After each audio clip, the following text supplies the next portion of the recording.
Assalamu alaikum wa rahmatullahi wa barakatuh. Brothers and sisters, ladies and gentlemen, we hope you're well. How are you doing? Sunday morning, bright, beautiful, sunny day, especially when England is going to be playing football. Not yet, just in case you were wondering. It's not now, it's in the evening at 8 o'clock. But we thought we'd start early. How are you doing, Hen? On time, you mean? Assalamu alaikum, everybody. Good morning. Sunday morning, lovely, beautiful weather in London, and we hope that you are having a wonderful time wherever you are. Maybe having your coffee, having brunch, having breakfast, or having a lie-in, and you are listening to our conversation. So, lie-in? That's not allowed. Lie-in? It's 10 o'clock. Get up, people. No. This is one of my dreams, to stay in bed for, but I can't stay for too long. So welcome to Barefoot. We are talking about relationships most of the time. We are talking about marriage a lot, but we also talk about other relationships. So this is what we do at Barefoot. We help people build confident Muslim families. Indeed, and I also manage this screen. That's why I have to constantly lean over and make sure that everything is working well. Give us a thumbs up if you can hear us.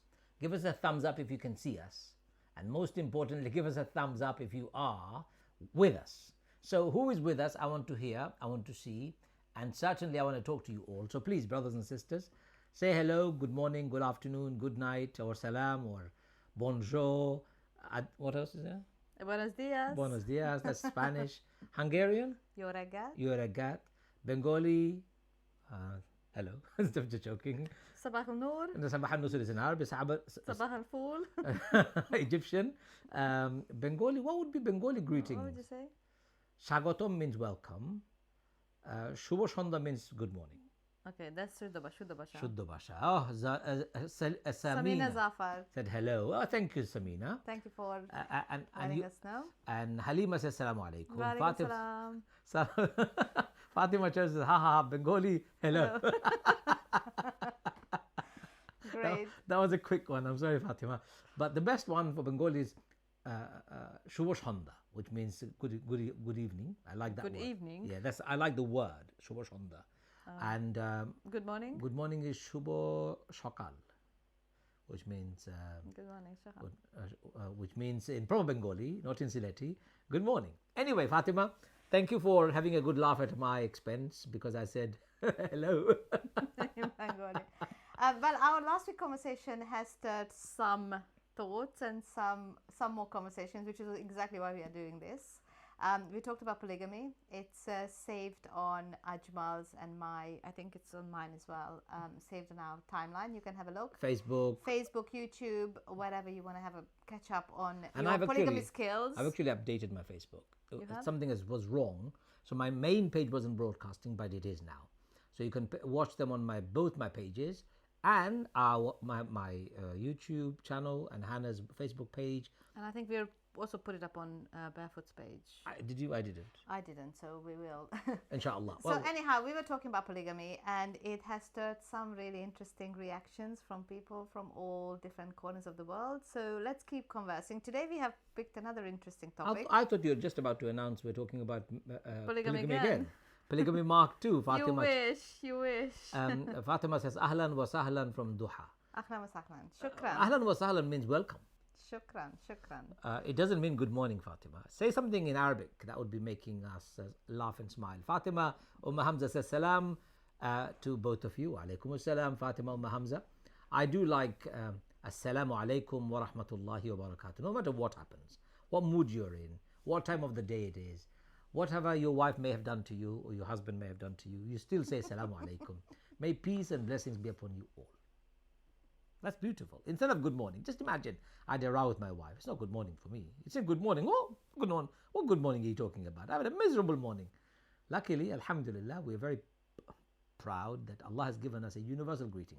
Anyway, we're not talking about greetings today. We're talking about arranged marriages. It's a kind of greeting as well, isn't it? Khalid Karim says, ha-low. Scottish. Hello. Ha and low. I like that. Ha-low. Scottish Great. Gaelic. Scottish Gaelic. Abdul Karim, are you Scottish Gaelic? Abdul Karim? That's his name. Oh, Khalid Karim. Khalid Karim. I can't even see. That's all right. Assalamu alaikum from Camden, all over London, the UK, international. Wonderful to see you all. And today we have a topic called arranged marriages. Now, Yes. first of all, what does it mean?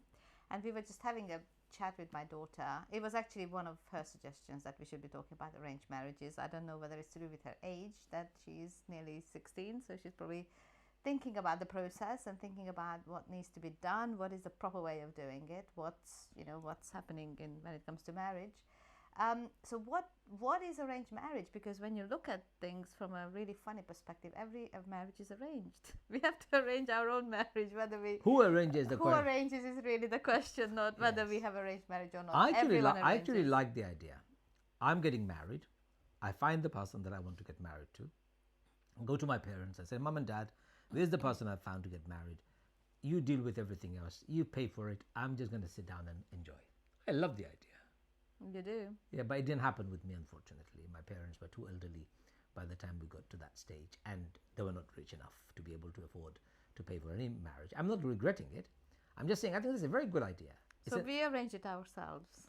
We did, but We what had I'm our own arrangement. what I'm saying is it's a good idea. I think it's a fantastic idea. Just imagine you choose your spouse. You go to your parents and say, I've chosen this person, this man or woman. He or she is very good. Here are the parents' details. Can you please arrange everything else from here on and also pay for it? Great, I think. It's fantastic. At least you're saving yourself a great fortune.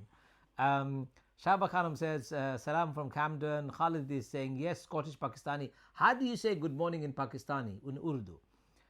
Reese B says, Salam to you, wonderful souls. Thank Walaikum you. salam. Reese B. What does B stand for? I think Reese Bibi, Begum. Begum, or Bajoum as you used to call it. Right, let's go back to the topic of arranged marriages. So, what are your thoughts on this? What is an arranged marriage for you? What are the pros? What are the cons? And what do we actually mean by arranged marriage? I think in the people first actually place? mean arranged marriages Forced marriage. in the Asian communities as forced marriages. So let's explain this from the outset. In Islam, forced marriage is haram. It's not only not allowed, it's haram. It's prohibited. You cannot force anyone to get married. It's a simple fact. A woman came to the Prophet of Allah sallallahu alaihi wasallam, a young woman, and said, "Oh Prophet of Allah, what do you say about forced marriages?" Prophet sallallahu alaihi wasallam said, "It's null and void. If it's forced, it's not valid." So the lady said, "Oh Prophet of Allah, my father forced me into a marriage with my cousin. I have happened to be happy. I'm happy. I'm content with it now. But I want you to make a statement of principle."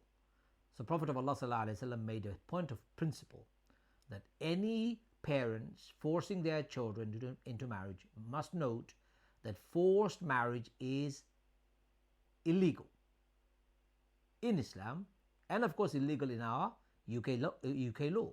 You cannot force anyone into marriage. It's completely and utterly wrong.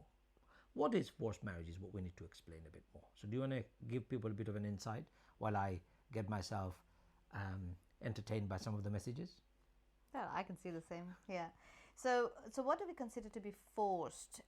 Is it when the parents think they know better and they pick somebody for their daughter or son, either by tradition, either by from the same village, the same region, through cousins, through All of interaction, those- that they know somebody. All of those things don't make it forced. I'm contradicting you. But if they pick and they say this is the person for you, and the person doesn't agree, If- even the person who is chosen for somebody might be in a position that he doesn't agree, that, oh, I don't think that girl is actually suitable for me, or I don't think that boy is suitable for me, but the parents continue to establish non-existing links, literally cajoling the children into marrying So each coercing other. your children into accepting. So if you give no choice to your children, they reach something I've eaten. They reach the age of maturity, and you force them into accepting your choice. That's called forced marriage. I tell my girl, this is the boy you're getting married. You have no choice. That's forced. Whether I blackmail her emotionally, whether I coerce her, whether I do all sorts of other things to persuade her, it doesn't matter. As long as it's forced, or it means she has no choice to say no, it is forced according to Islam. A girl and a boy, when they have reached the age of adulthood, when they're eligible to get married, they have every right to choose a partner for themselves. You as parents have every right to introduce people to them. Yes, of course you can, and you should. Introduction is a wonderful thing. Here is a wonderful girl, here is a wonderful boy. You say to your son or your daughter, and say to them, what do you think? Would you like to consider them? This is their bio, this is their CV, this is their family background. Give them a bit of introduction. An introduction is what an agency would do. An introduction is what most of the websites would do nowadays. Muslim matrimonial websites. Of course, that's what happens. But if you leave them no choice, it becomes a forced marriage. And also, if you give conditions, if you don't marry this person, I will kill myself. I will do this, I will go crazy, you will never see me again, we will disown you, you will not be part of this family anymore. These are all blackmailing, emotional blackmailing, and a manipulative behavior that will never lead to any good. Yes. Good choice comes out of no bad approach or bad intention. So I think it's very important. So if you are forcing your children emotionally, or by taking them to the countries of your ethnic background, take them to Pakistan, Bangladesh, Somalia, Iraq, wherever you come from, and you take their passports away, and you tell your children, that's it, you can't go back unless you get married to the person that we have chosen, your cousin, 10th cousin down in your village, or a random individual, random soul from somewhere locally that your parents or other relatives have stitched up. Whatever it is unacceptable, unethical, it's immoral, it's un-Islamic, it's haram. So parents, if you're listening, please be careful. Never force your children to get married to anyone. They have every right to choose their partner. And if you take them to a country of your ethnic background under the pretext of a holiday and confiscate their passport and coerce them into a marriage, it's not only a criminal offense. In this country, you'll get locked up for many years. And on the day of judgment, you'll be in a miserable state. Well, one would think that this is something that was happening in the 70s and 80s, but actually, unfortunately, it's still rampant in our community. It's happening. We have people calling us all the time saying, I can't have my parents sit down and have a reasonable conversation about me wanting to get married. They want me to get married to somebody from, back home, and I have a very different approach, very different life. I don't know how to speak to my parents. So I don't know if we have any parents listening. Please do give us your side of the story as well.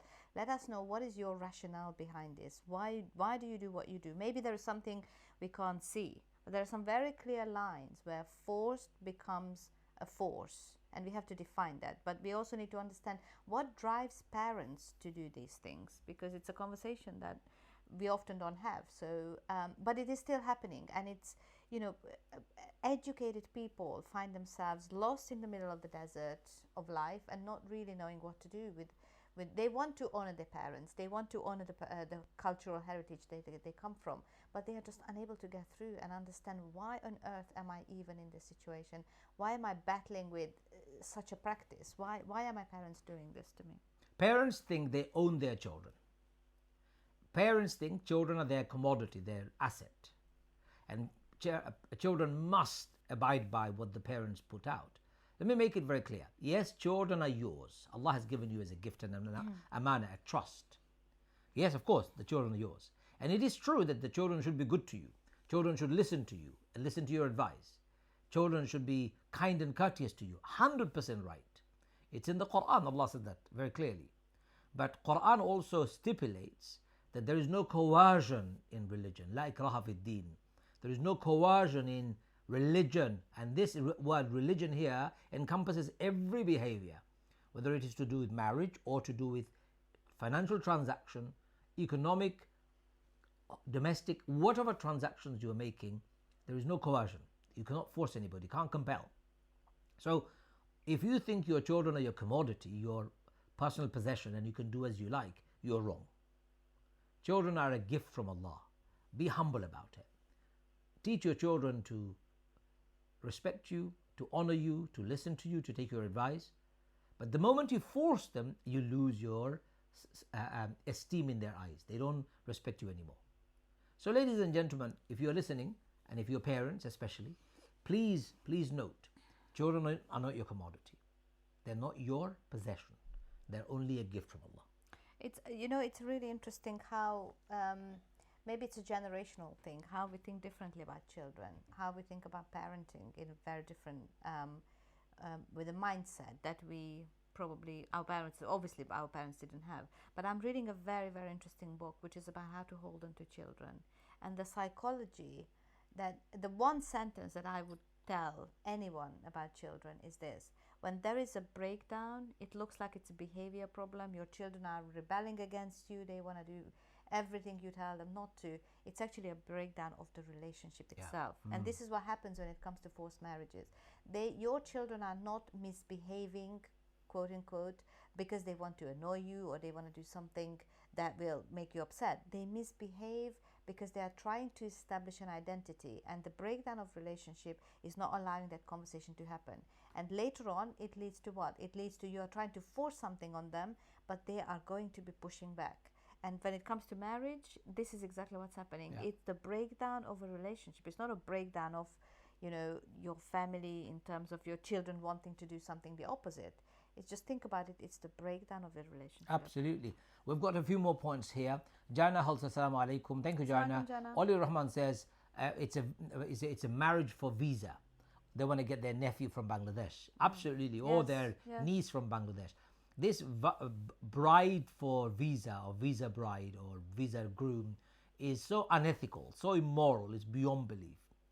Two people from two different continents, cultural differences, value differences, perspective differences, even thinking differences, it will make marriage very difficult. If they choose to independently, without coercion, without being forced into it, then that's the choice they make. I am not going to denigrate that. If two individuals living in two different parts of the world want to get married because they want to get married, no problem. But using your daughter or your son as a visa, a means for a visa, a mule, I call it, a visa mule, a donkey who can carry your nephew or niece from back home, is not only wrong, it's unethical, it's immoral, it's a criminal behavior. You cannot force your children to do that.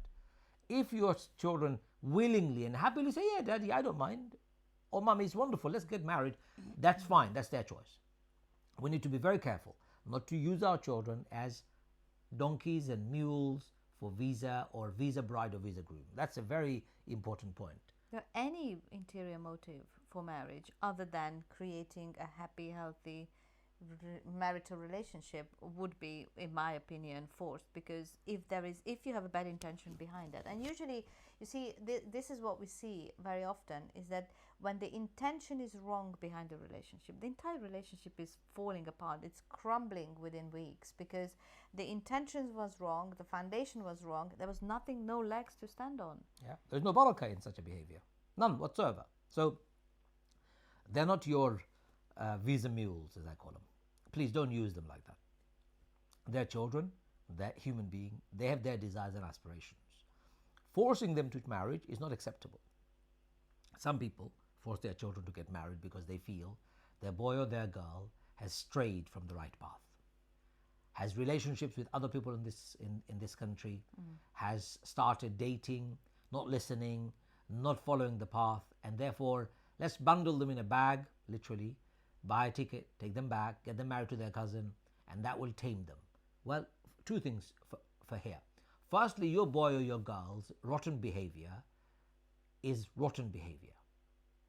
You can't change that by forcing them into a marriage. You need to deal with that behavior separately. And getting them married to somebody from Pakistan, Bangladesh, India, or any other parts of the world, Somalia, Sudan, Iraq, whatever, Afghanistan, you're ruining someone else's life. A girl or a boy from that country may not have been in such a rotten life like your son or your daughter has been. By getting them married to your son or your daughter who has been rotten in their behavior, you're ruining their life. And it is not allowed in Islam. Quran says very clearly, a good person should be assigned to a good person, and a bad person should be assigned to a bad person. In marriage, if your son or your daughter has bad behavior, you should go and look for somebody similar. Otherwise, they will fight. It will destroy someone else's life. So the solution to your children behaving badly is in marrying them off to their cousins. Does that make sense? Yeah, totally, totally. I mean, I will be very honest with you. I didn't hear about cousins' marriages until I became a Muslim, so it was not something that I was familiar with. What I do know about What do you mean? You'd have changed your mind? no, I don't think I would ever change my mind. But what I knew, and also let's look at this way. While we think it's a Muslim issue, I also think that we need to look outside a little bit of the box and think about how it's in other communities, it's happening in the world. So, for example, we know about the brides in Ukraine. It's a system that is set up that children of age of 12 upwards, they are forced to get married to older men, and it's an organized thing. It's happening in the Amish community. It's a well-known practice. So what makes it really important to talk about this within the Islamic context, within Muslim context, is that our faith has very clear prescription about what constitutes a healthy approach to relationship from the very beginning. What's the healthy process? What's the process when you are struggling? And what's the process when you're getting out of it? So that's one of the things that Islam does so wonderfully, that we have a framework for all the steps we need to take. Now, if after all the steps we still fall on our knees and it's not working out, then we can say we have done our best. Yes. Well, Misbah says your children are your responsibility, not the wives. I'm assuming financial responsibility, Emotional, your children in every way possible are your responsibility. You bring them up. Yes. It's both parents. Of course. And your duty isn't to force a wife for them or a husband for them. Your duty is to introduce them, help them find somebody. It's very different to forcing them. Introducing them is very important because that's what Islam teaches. Outside marriage, our children should not be pursuing relationships. Yes, that is true. So you should be introducing. You should be having the failure of our communities that our mosques don't play any part in creating a social space where man and woman could meet in a safe environment. So our mosques, for example, mostly in this country, are a space to pray. Men pray in one side, women pray in a different building altogether, a different room. Nobody ever sees them. If they are lucky. And they never, exactly, if they're lucky. And there is no interaction. So therefore, the boys and the girls don't get to meet people who are going to the mosque. They meet people of the opposite gender at work, at university, at college, on the streets, in the marketplaces, of course. But in the mosque, which is supposed to be a safe space. I'd rather my son, my daughter found a guy or a girl inside the mosque who came to pray, who came to do things in there, and therefore my children were finding a good person of mosque-going character. Can you see? I would rather do that. So our failure is we don't provide that. And that's the biggest mistake we Muslim community we're making. In order to be protective, we're actually being very destructive. Or, next step, when we find someone from that community, we don't do the checks. Oh, yes. This is another thing with the failure of our community, is that we know somebody from going to the mosque. In the mosque, everyone is on its best behavior, right? Everyone is Allahu Akbar, everyone is wonderfully humble, and they look like an amazing family. Go and start the conversation with that family on that premise, but also do your checks. Umar ibn Khattab radiallahu anhu said something very beautiful. Carry on, sorry. I'll interject after. What is that family? What kind of culture do they come from? Culture, I mean, emotionally, how stable is that family? What is the culture of marriages within the family? Looking at brothers and sisters, are their marriages working? Are the parents sound enough to give conversations, talk about what a good relationship means? We have to do these checks. We have to look at what works in that family and then take it to the next step. But until then, don't just go on face value just because someone goes to the mosque. It's not a license for a good functioning relationship. Umar ibn Khattab radiallahu anhu came and asked if anybody knew this particular person for a reference. A man said, yes, I do know him. Umar said to him, how do you know him? The man said, he comes to the mosques, that's how I know him. Umar ibn Khattab said, well, have you traveled with him? No. Have you done business with him? No. Have you lived with him? No. Omar said, then you're most unqualified to give reference. For you to give reference, you should know that person. And the way to know that person is by traveling, studying, living, doing business with them, various things you can do to get to know the person. And it's only then can you give reference. And in a marriage, brothers and sisters, obtaining independent references from people outside is make or break criteria. You must do it. If you don't, this is actually the only time when you can be honest about a person. you can tell the. You actually have a responsibility to tell someone who is considering a person, and if you know something about the person, it's a responsibility to tell them, I know something that might actually make you change your mind about the relationship. And that is positive or negative. Therefore, it doesn't become backbiting. If you make that agreement that I'm giving you a reference, private and confidential, not to be used and abused. For this marriage context, this person doesn't pray, the person lies, person has been involved in this activities, that activities. I would go even one step further. Do a DBS check, enhanced DBS check. Nothing wrong with that. To find out if there is any criminal records on this person's record, if there are any convictions that they have. Let them explain. You can forgive, you can overlook those if you want to, but it's better to have that disclosure. Reference, DBS check, very important, and disclosure. If you are getting married, you need to tell your potential spouse. If you're in debt, if there are bailiffs looking for you, if there are companies who are going to chase you, possess your house, take your car, you need to tell your partner, otherwise the partner would be scared. They don't need to be exposed to such environments if they've never been to one. But it's better to be transparent. But we're coming back to the marriage itself. So arranged marriage is a good thing if it's done in the right way. Forced marriage, on the other hand, is absolutely evil. And we must shun it. We must abandon it. We must do everything possible to eradicate it from our society. Some messages that we have. Oops, some of them have just disappeared. Let me get them back again on the screen if you don't mind. So Oliur Rahman said, sometimes parents don't agree because the groom is in drugs and do not have good character. Their character is not good. Yes, I agree. Absolutely. If somebody comes, if your daughter brings a guy and then you find out that this guy is a drug dealer, this guy has got criminal records, you can turn around and say to your daughter, really sorry darling, we're not consenting to this marriage. If your daughter then goes ahead and does what she wants to do, then she's responsible for it. You've done your bit. You've told her categorically, this person doesn't have a good character. You can't provide good reference for this person. And you still want to marry that person? We don't support it. You have every right to do that. Whether it's a boy or the girl, it doesn't matter. Make sure you stand on your ground. Character is the most important thing that will live with you in that marriage. Prophet ﷺ said you can get married for 4 reasons. Their looks, their wealth, their family connections or family labels, or their deen. And here deen means character. Character is essential. So parents, of course, you've got every right to say no if somebody brings a wrong person with bad character.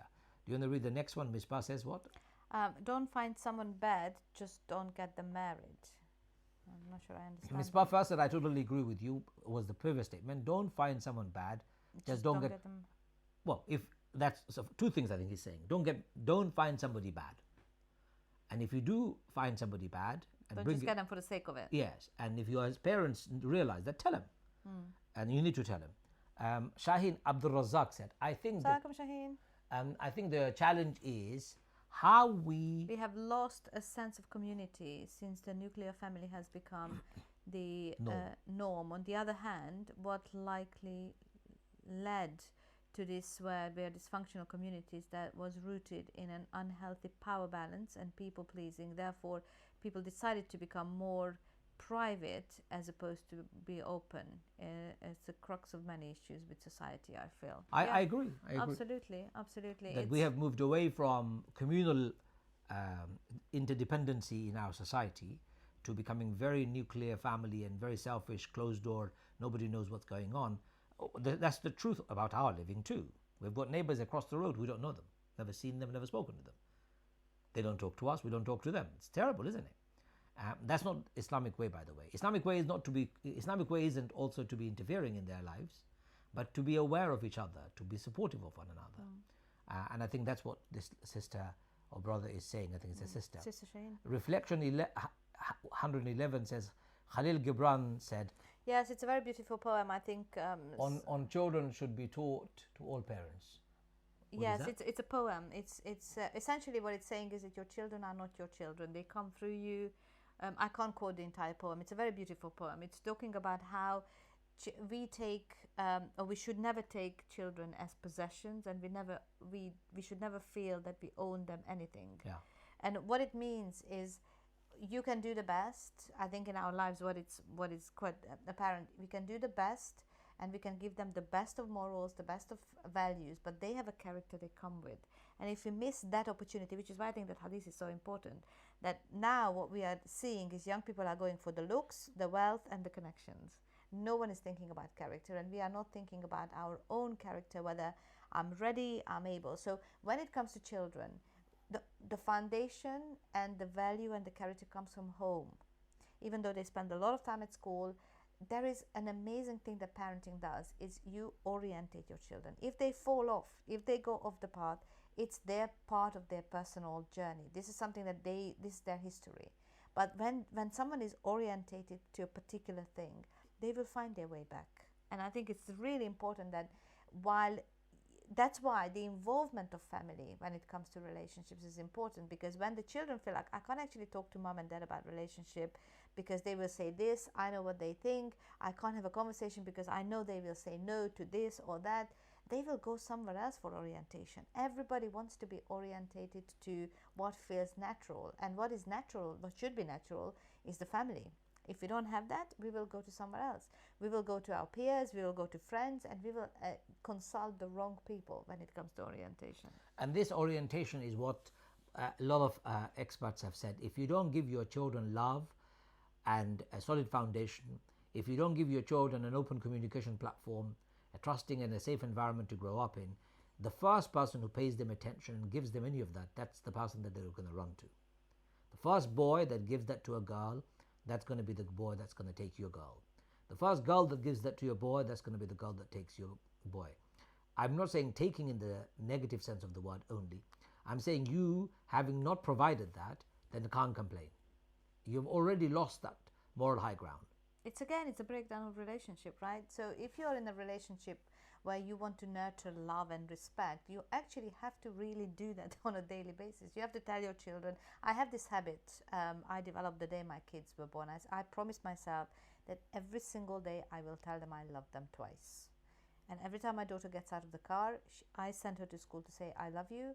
And when she wakes up or when she's not at school, both my children, I tell them twice. This was my little promise I made to myself, that I want them to feel that they are loved, and not just with words, with things that we do for our children. This is how you build up. So by the time it gets to that age when they really are going to start talking about relationships, don't be shy when a teenager comes to you to talk about relationships. Oh, this is what happened at school, I'm having these funny feelings for this, don't be shy. Don't shy away from it, because the minute they don't feel they can trust, they will go somewhere else. And don't be surprised either. And don't be surprised, yeah. Because children don't hang around for you and I to make up our mind. Children tend to have a personality of their own.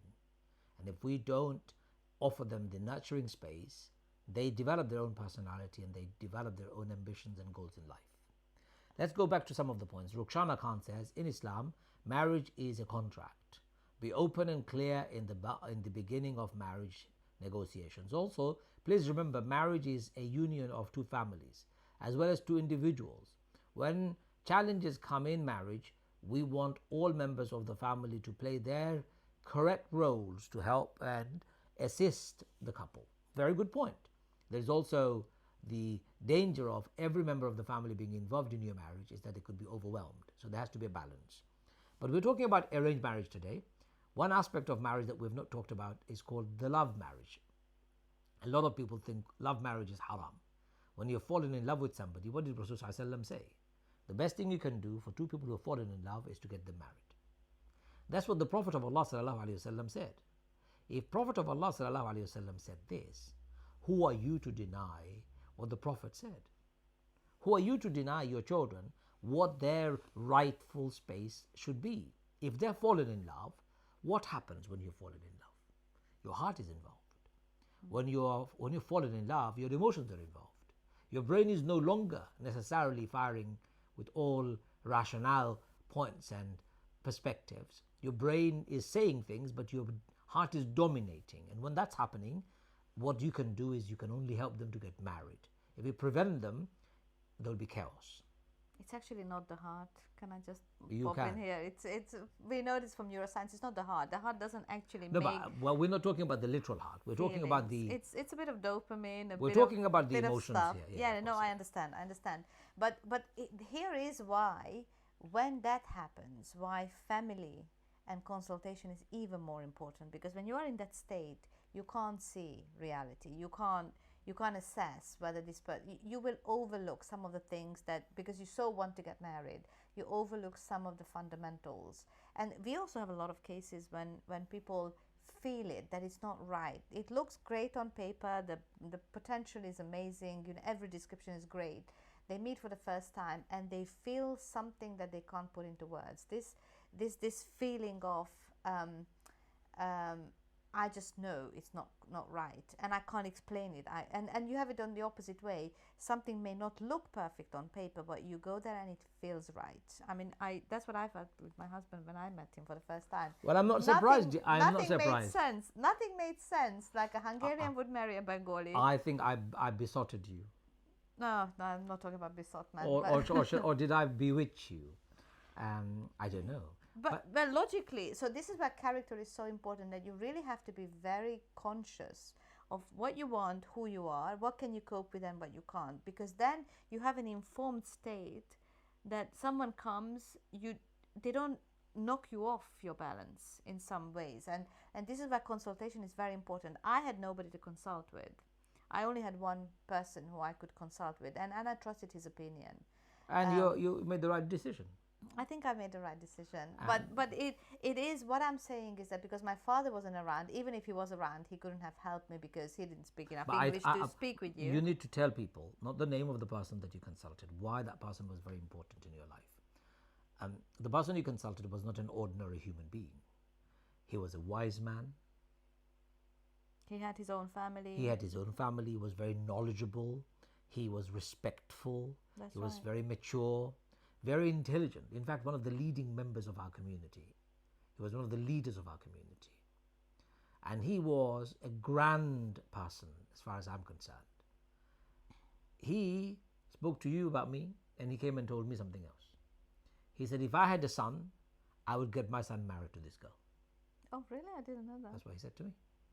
He said, if I had a son, I would get my son married to this girl. So go and get married to her soon. So I think that's a great advice he gave you, and I'm really grateful that he did. So if you're in love, ladies and gentlemen, it's okay. It's not a problem. All I'm saying is, as parents, don't force your children to abandon their love and pursue your dream. Let them have their dream. Even if they get it wrong, even if they make a mistake, even if it's the wrong choice, but they're in love. You can only talk to them so much. If you help them to get married, after marriage, if they realize they've made a mistake, in Islam, it's no big deal. They've been married, they've tried, it didn't work, they can have a divorce. I still don't understand why Muslim community makes such a huge palaver of marriage. Huge palaver. Yes, marriage is important, but if two people are not getting along, they can have a divorce. And if two people have fallen in love, what is wrong with them in getting married unless you have got real incriminating evidence? And you have to do everything possible to stop them from destroying their lives and the lives of the other people around, then that's a different discussion. Purely because they've fallen in love and you just don't like the concept and you want to stop it, that's wrong. That's wrong. Don't do that. If two people have fallen in love, help them.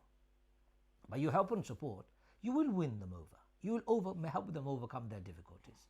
And isn't it nice to bring two people together in life rather than rupture them? So, arranged marriage, while is allowed, forced marriage isn't. Love marriage is allowed, illicit relationship isn't. What does Islam say about how we should arrange our marriages? That's the question. And for that question, you need to buy the book. As I say always, there is actually a section right at the end of my book, How Do I Get Married? And I'm trying to get to it. And it's quite a chunky section. So if this is my book, imagine this is my book, this particular part, this last whole section, probably about 50 pages or so. Is it 50 pages? Yes. Step by step how to get married. More than 50 pages. So here we go. You've got a template of how to get married. So how do I get married? How do I find the right person? How do I meet? What should I consider? And now that I've found the right person, what do I do next? What happens? Obligations? How does the nikah work? All of that has been covered over a 50-page section in this particular book. So if you are thinking about learning or teaching your children even, buy the book, sit down with them, and just discuss the last section of this book. Of course, the entire book deals with different aspects of marriage. So 10 Steps to Getting Married and Staying Married is the name of the book.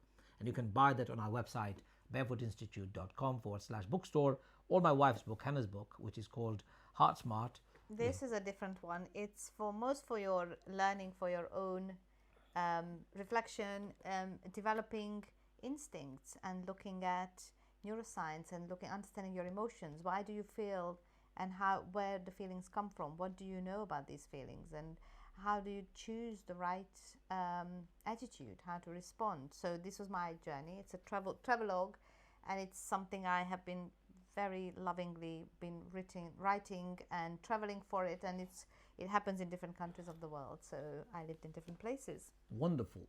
Lizzie, How please. much time do we have? We have still about 20 minutes. Oh, great. Do we have any questions? We've got some points that have been raised. I think here. we've read those. Rukhshana, in Islam, marriages, okay, we've done that. Rukhshana continues here. I always think knowing yourself is as important as knowing your potential spouse, marriage partner. What are your strengths and weaknesses? In marriage, in arranged marriage, you have the scope or to have some of these important discussions which hopefully help to build the foundation to build on. Yes, but also so I say what Islam proposes is a combination of all of those good things. I can find a partner for myself. My father can introduce somebody for myself, and I can accept their choice or their proposal. My neighbor could introduce somebody. Somebody random could introduce me. Somebody at work could introduce me. A website could introduce me. The mosque imam could introduce me, or I could randomly meet someone. All of those means are allowed in Islam. Means are always open. So don't limit how you find a spouse to any one means. It's whatever is available in halal, it's fine. What we're not proposing is like, for example, in certain countries where you go and kidnap a girl and then you go and propose. That's not acceptable in Islam, right? That's not acceptable. So in terms of means, everything is open for conversation, for negotiation. But once you've found the person, next level is the difficult one. What do? Do you give your heart away first? Or do you work out all the other aspects before you get emotionally entangled?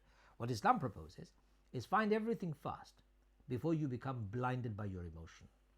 If you can find out whether this person is a good person, get references, if you've got life values, principles, your ethics are similar, you're on the same page on those things, you can connect, your families can connect and relate to one another. If you found out all of that and everything is wonderful, then you confirm, okay, you know what, I'm going to pursue this. I'm interested in getting married to you. Our families are all involved. Then you give your heart away, no problem. Save your body for after marriage, but give your heart away, it's no problem. But the first step is to establish whether there is a potential in that person for you to marry based on Islamic teachings. And that's where most people get it wrong. They meet, from meeting to giving their heart away is a very quick affair. And they've given their heart away, nothing else would make sense after that. Nothing else would make sense. Because when I have fallen in love, when you've fallen in love, even if you're not a singer, you start singing songs. Even if you're not a poet, you start writing poetry. Because there is a part of you that is looking for that romantic love, romantic longing. And you found somebody and you're very happy. The dopamine, the adrenaline that we talk about, the happy hormones, it's wonderful that it's dominating your body. But when it's dominating your body, it's clouding your brain to see objectively.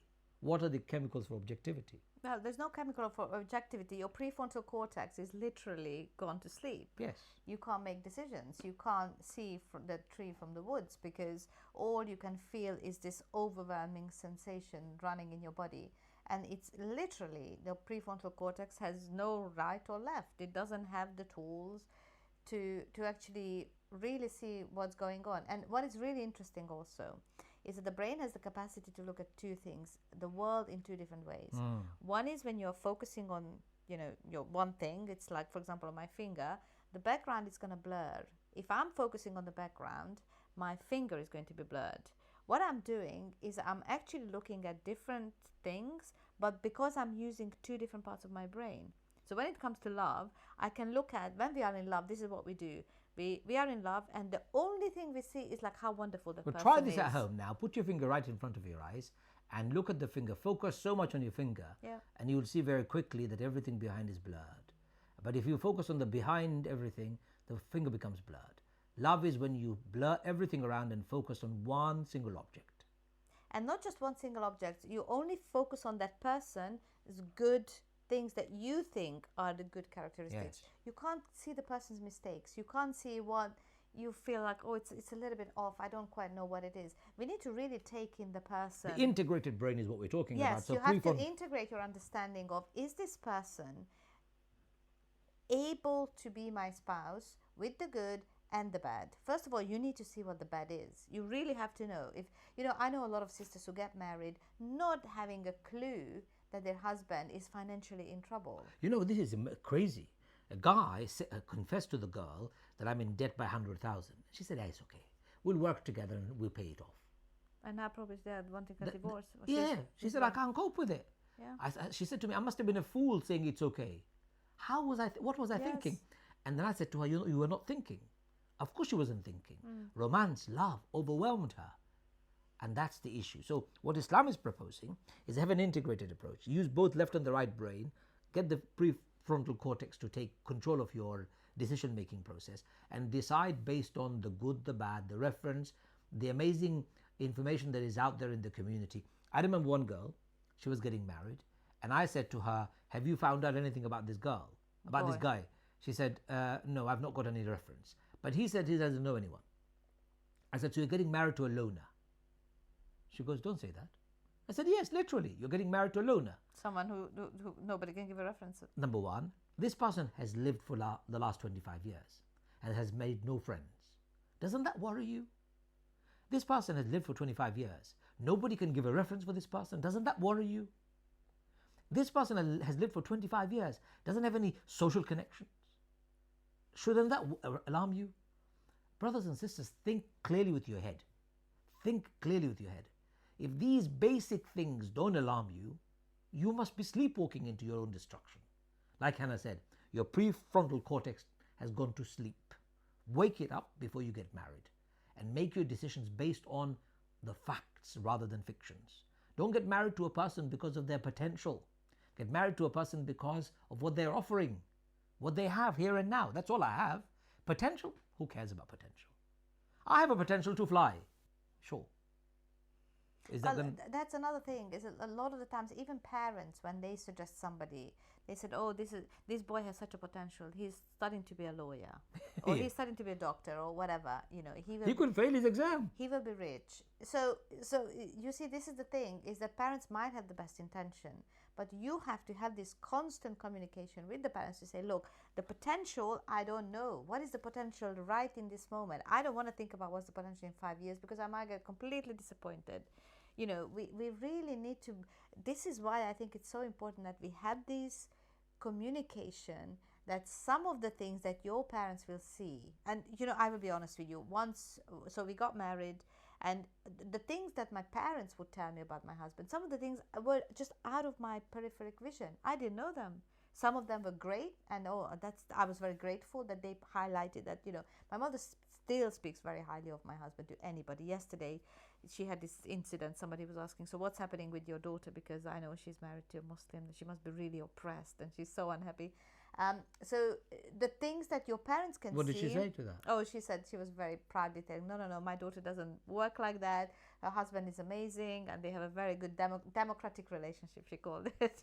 It's true, we have, and I'm very proud of it. And do you know why I have this democratic value that is inbuilt in me? Because this is what Allah says, وَأَمْرُهُمْ شُورَى بَيْنَهُمْ. And whenever you're doing anything, consult each other. Not only just your wife, but your parents, your siblings. Affair that you are going to embark on, anything, business, financial, if it impacts somebody else, consult. If it's on your own, that's your different decision. I actually think that a person of true integrity would never do anything by himself or Absolutely herself. right. It's much harder to discuss and then make a decision than thinking, I'm so independent, I don't need anyone's advice. Especially when you're married. Especially when it comes to marriage. Yeah. Because if it's always about you making a decision, there will be inevitably something outside of your peripheral vision that you can't see. You need other people to tell you that. You need to talk to your friends, you need to talk to your parents, first and most important, and you need to talk to your family who will support you to see not just the tree, not just the good part of the tree, but the whole forest. Keep on talking, because somebody just messaged me to say my streaming has stopped. So I'm just going to check if that is true or if it's all happening on their end. Hannah, please keep on talking if you don't mind. Great. So I think we've got about a couple of minutes left. I think there are some points that we need to raise, but I'm going to check. Has anyone else experienced the same thing as this person who just messaged me to say the streaming has ended? I can't see that. I can see my streaming carrying on. It says live, and when it says live, then it is live. We can't assume anything else. So anybody else is having any difficulty? It's on YouTube. Or anyone else got this love got the love stream on YouTube continuing? Have a check. But anyway, Shaheen Abdul Razak says, do you feel that with the way our world is set up, with everything in our fingertips, instant gratification, entitlement society, whether we are creating people who will struggle to navigate their way through marriage? Yes, that's the problem. Instant gratification is a major trouble, and we need to really stop. We need to stop that, because you can delay gratification. Gratification can be later. But what's now is to live the reality in a combined home with your wife and your husband's collective desires, also keeping in mind there are families involved.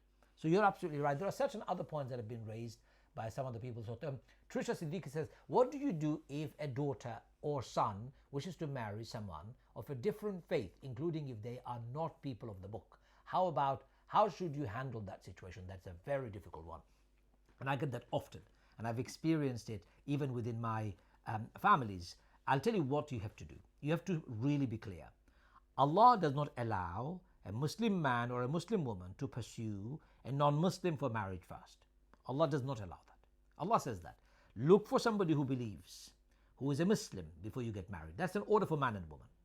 Under exceptional circumstances, a man has been given permission to marry somebody who is from Ahl al-Kitab, people of the book, Christian or a Jewish person. Even if you do get married to that person, you must have that conversation before. I'm going to be wanting to bring our children up as Muslims. I'd like the family ethics and family boundaries and our principles to be Islamic. Is your wife agreeable to that? If she's not agreeable to it, then that's a challenge for you. And the other way around. A Muslim girl cannot marry a non-Muslim guy, whether he's Christian or a Jew. Allah says that in the Quran. Whether you like it or not, that's your choice. I can't bend Allah's rules. If you accept Allah's rules, that's a rule that you have to take it. Take it or leave it. Leave it or take it, like they say. If you can't, you have to learn to live with that consequence. I would say very bluntly and very clearly to my children or my siblings or to my nieces and nephews or my families that Allah does not allow this. If you want to do this, this is your choice. I don't support it.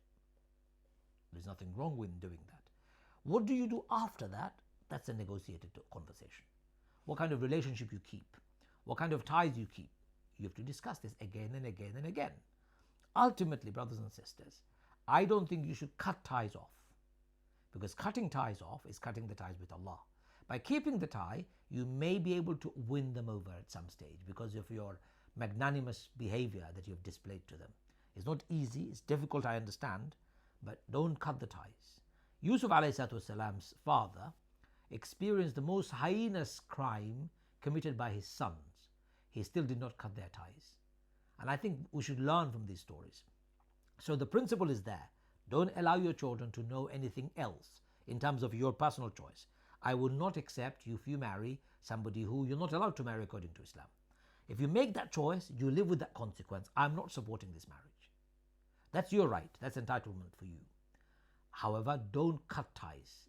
Keep your relationship at a level that is acceptable, at a level that gives your soul peace and your family the peace that's needed. But don't cut ties ever. I hope I've answered that question. Was that fair? Yeah, sure. Okay, let's go to the next one. Jabin, really sorry. I think it's the stream is working fine. On your end, something is probably wrong. Something has stopped. Aisha Khanam Ali says it's working fine. Jarna says streaming okay. Yeah, I think it is. It's alhamdulillah okay. Thank you, Jabin, for keeping your eyes open and informing us. That's the only way we know, because we're broadcasting, so we're grateful. But you must check your own internet connection. Maybe you want to go out and come back in again. So within the next 4 minutes, we need to finish. Right. Any questions from anybody about marriage? It's working now. Jabin is back. Alhamdulillah. Welcome. Right. Welcome back, Jabin. How do we create a space where we can have that dialogue, that conversation with our children, a healthy one by which they can tell us what it is that they're looking for, and we can tell them and together make a template that works? That's right. And you know, one of the things that our children are not at that age yet, but they are teenagers. So one of the things that we do very consciously is that we started this conversation when they were young.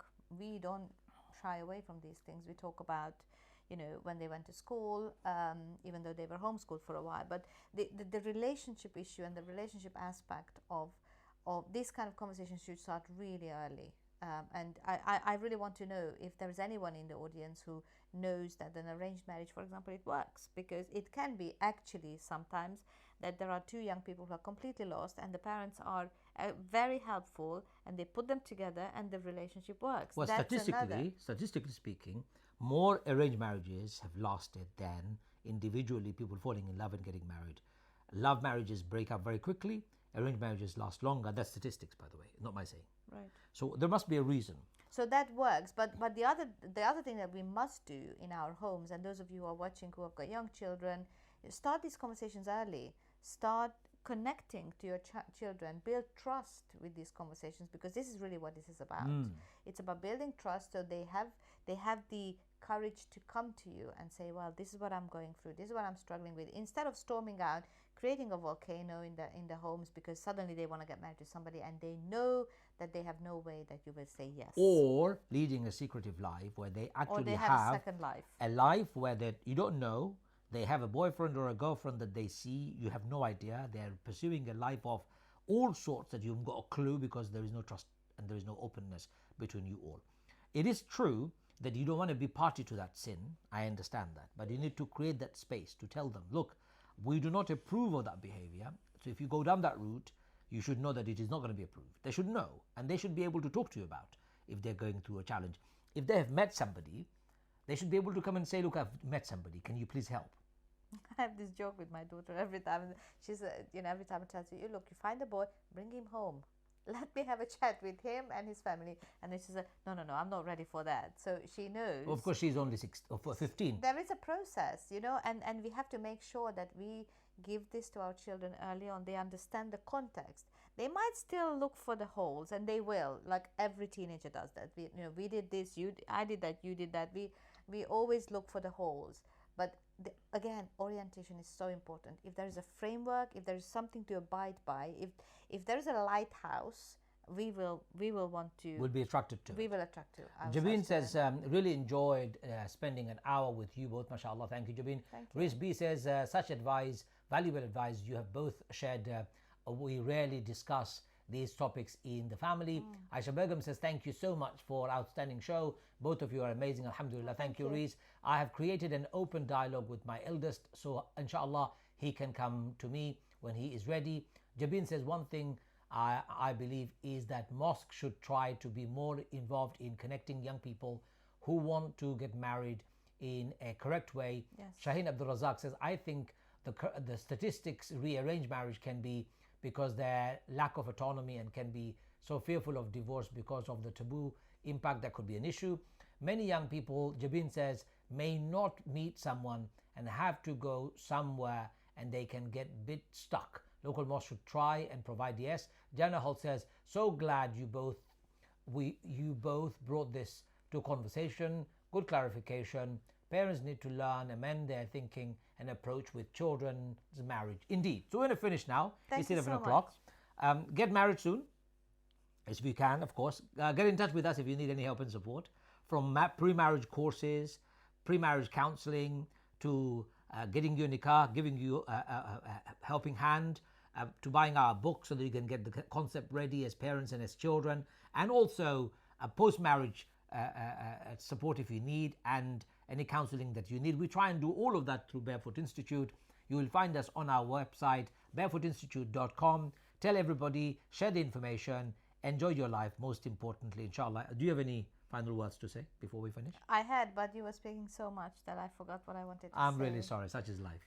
So I think what I wanted to say You can talk about the book. No, my book is available. It has been available for a number of years now. now I have a new cover for it, a new design. It's still selling on Amazon, Kindle format. But I would love you to buy a paper copy, because it's just so much better to have it with a cup of tea and cup of coffee. And I can tell you that this book, I wrote it with my whole heart. So it has a lot of really interesting stories about me and about some of the things that I learned from neuroscience. Alhamdulillah. So, ladies and gentlemen, just before we finish, we have also got the Eid announcement to make. So Eid now looks like it's going to be on the 20th, which is a Tuesday. Inshallah. And if you are living in the North London area or even in East London area and you want to come, we're organizing Eid event or Eid in the Park event. You come to the park, you pray, you meet others, you bring some food, you share, and you go home afterward. You can have a day of freedom in the park if you want. Please do try and come. It's going to be in North London in a park called Grovelands Park. Grovelands Park. It's one word, Grovelands Park. It's available. The details available on my Facebook page. I'll be sending more information inshallah soon. Come, you go to the Eventbrite page and you book Eid in the Park for Southgate area. Bring your families, your friends. Let's make this a big event, a successful one inshallah. It's free. You just come and enjoy. And if you want to volunteer and help and support organizing of it, just get in touch as well. Please do. May Allah bless you all. We have to say Assalamu alaikum from us. Have a wonderful week, and we shall see you next Sunday. Inshallah. Assalamu alaikum. Assalamu alaikum.